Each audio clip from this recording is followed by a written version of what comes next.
they may not be the whole truth. They say GM has only repaid a fraction of those funds, barely 10%. Moreover, GM apparently repaid its loans by using other federal funds.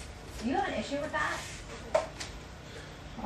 Not a particular issue. I'm happy that General Motors is on the road back to financial stability. They did pay it back earlier than what was expected, and so I don't necessarily have an issue with that. What I have an issue with is when the taxpayers help to bail out a company, and then that company bails out an American company that they've had a relationship with since 1922. I have a problem with that. Now, if they had not taken taxpayer money, then I guess they could go to Publicis in France, or they could go wherever. But I think they have a little bit of a patriotic obligation to help out the country and to help out American workers. All right, Mayor Fowle, it's great talking with you. Thanks for your time today. Thank you. Well, coming up next, an exclusive interview with both of the top members of the House Intelligence Committee. And later, a special Mother's Day power player, our own national security correspondent Jennifer Griffin. You'll hear all about her amazingly brave battle with breast cancer. You do not want to miss that story. Coming up. This is the tale of Olga Ooze. Denture paste gave her the blues. Yeah. Until at last she found Sebon, a wafer that goes far beyond. Bye-bye ooze and bye-bye paste. No ooze, no blues. Sebon, hold happily ever after. One night only. Barbara Streisand and the quartet at the Village Vanguard. Barbara is to find out what is out there and to stop, plan, and carry out these attacks successfully in a sophisticated manner. Secretary of State Clinton is now warning Pakistan of, quote, very severe consequences if a successful attack were traced back to insurgent groups inside Pakistan. First of all, what do you want Pakistan to do? And secondly, what kind of consequences have they done? We've been working very closely with the Pakistanis to make sure that we're able to utilize our intelligence resources that we have so we can find out where they are, capture them, arrest them, interrogate them. The Pakistanis, as I said, have been cooperative, particularly in this investigation. They need to maintain the pressure on all of these groups. There are no militant or terrorist groups in Pakistan that should be allowed to continue there. They've moved into Waziristan. They need to continue to apply the pressure there along the border, as well as in other areas. There are a number of terrorist groups and militant organizations operating in Pakistan, and we need to make sure that there's no support being given to them by the Pakistani government. We will continue this dialogue. The Pakistanis understand the seriousness of this, and we are going to continue to interact with them, but also maintain pressure on them and inside of Pakistan.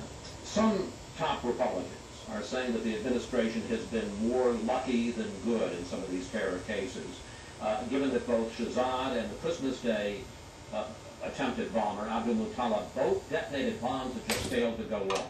Do you consider the Times Square attack a success for Homeland Security? I consider that Homeland Security, law enforcement, as well as the military have done an outstanding job since 9/11. When I hear these references to being lucky, tell that to the hundreds of thousands of American men and women who are serving in Afghanistan and in other parts of the world, who are at our ports of entry, who are working around the clock here in the United States and abroad. That's not luck. That's patriotism. That's dedication. That's capability and talent. And so we've been able to stop them in their tracks.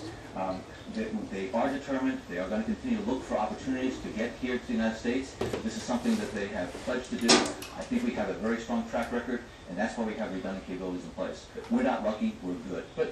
But in fairness, you haven't stopped them in their tracks, sir. Over the last 6 months, we had Nidal Hassan, the Army major, who went on a shooting spree at Fort Hood. We had Abdul Muttalib, who was able to get on a plane on Christmas Day and set up a bomb.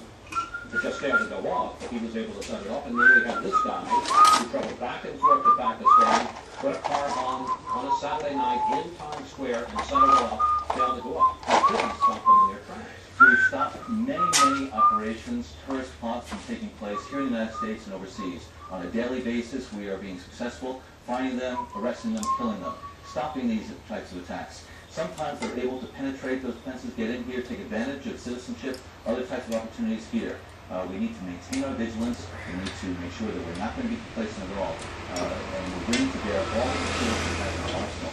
We'll continue to do this. This is going to be a long effort, a long war. We're determined to do it. We're going to continue. We're going to learn the lessons from Abdul Muttalib, from the Times Square incident, and refine our system as needed and move forward. But how do you explain, as the President's top counterterrorism advisor, how do you explain the fact that in the last 6 months there have been 3 times when terrorists in this country have launched attacks before you've been able to stop them. Right, we're a country of about 300 million people.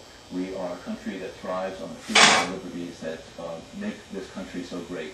So there are people within the United States, sometimes they are attracted to this venomous rhetoric that is coming out from Al-Qaeda and other individuals overseas.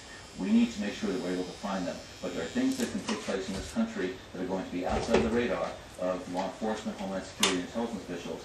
We need to maintain this vigilance. We need to work very closely with law enforcement to ensure that they're not able to carry out these successful attacks.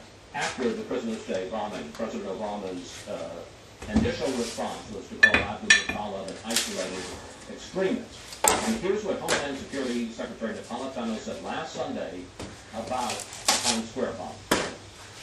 Right now, we have no evidence that it is anything other than a one-off. Question, why is this administration... This looks beautiful. I don't think it's intended to play down. What we're trying to do is Look at that. with the American public, trying to let them know what we know at those times. These investigations Perfect. are ongoing. Within 53 hours, we're able to bring successful Even though my investigation to the point wire where we broke, find him, stop him, and then bring him into custody. it came out perfect. Tremendous interaction among the coordination of all the different elements that everybody on this effort. Oh, Such as yeah. Nepal Town and others, what they're trying to do is to engage. I am We also very want to send proud. a reassuring message to the American public that we're doing everything possible to find out what is out there and to stop